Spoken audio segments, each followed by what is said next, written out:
Hello दोस्तों, आइए उस टाइप का अलग सवाल देखते हैं। मेंसुरेशन 3D से ही सवाल में क्या है, find the volume of greatest sphere which में be put completely and gently in cubical tank having each side 14 metre. यानी कि इसमें फाइंड करना है ग्रेटेस्ट वॉल्यूम ऑफ स्फीयर, मतलब गोला का वॉल्यूम आयतन ज्ञात करना है जो किसी क्यूब के अंदर मैक्सिमम रखा जा सकता है।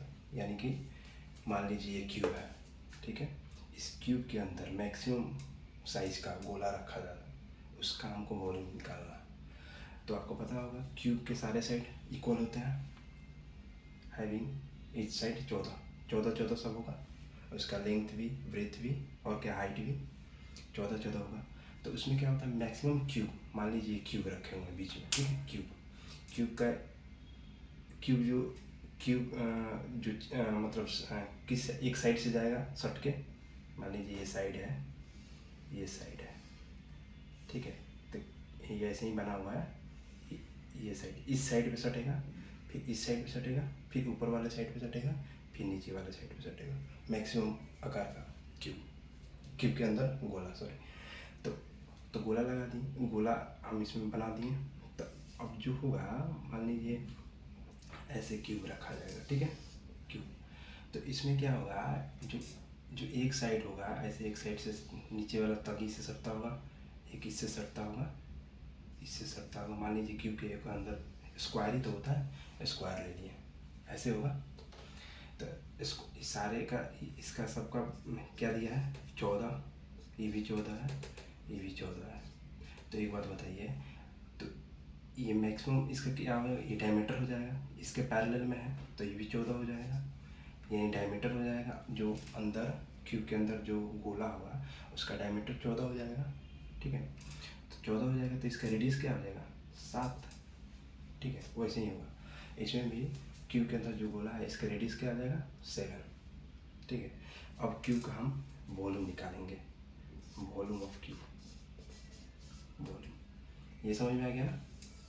क्यूब को एक साइड का हम ले लिए, उसी के अंदर गोला फिट कर दिए, सेम टू सेम वैसे ही इसमें लगेगा। तो जो साइड होगा वो इसका डायमीटर कम करेगा, तो उसको आधा कर देंगे तो रेडियस हो जाएगा, ठीक है। इसको हटाते हैं। अब इसमें देखिए, अब हमें निकालना क्या है, हमें निकालना है अब इस जो क्यूब के अंदर मैक्सिमम साइज वाला जो गोला रखे हैं उसका वॉल्यूम निकालना है। तो वॉल्यूम का फॉर्मूला क्या होता है, गोले का 4/3 पाई आर क्यूब, यही तो फॉर्मूला होता है गोला का। अब लगा देंगे 4/3, फॉर्मूला याद करना पड़ेगा, मेंसुरेशन में फॉर्मूला जरूरत पड़ता है, डायरेक्ट फॉर्मूला बेस सवाल आता है, ठीक है। तो 4/3 इंटू पाई का मान 22/7 ले लिए, ठीक है। आर मेरा निकला हुआ है, इसका हाफ कर दिए हैं, साइड से सटा हुआ है तो हाफ हो गया 7 इंटू 7 7 से ये कटेगा, यानी कि गुना क्या आएगा, ये 22 चुके 88/3 इंटू 49।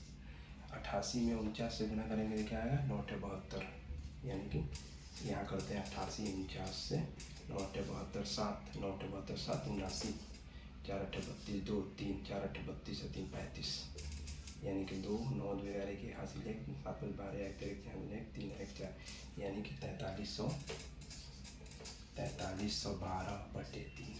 इसमें करेंगे तो क्या आएगा, 3 एकम 3, ये क्या आएगा, एक इसमें चला जाएगा, 3 चौके 12, ये 2 बचा इसमें, 3 चौके 12, 1 1 3 3 9, ये 2 बचा, 321, इतना मीटर क्यूब, यानी कि 1437 सही 1/3, इतना मीटर क्यूब इसका वॉल्यूम हो जाएगा। वॉल्यूम किसका, स्फीयर का वॉल्यूम, ठीक है। थोड़ा टफ क्वेश्चन भी पढ़ना पड़ेगा, ठीक है। आप सब्सक्राइब कीजिए, थैंक यू।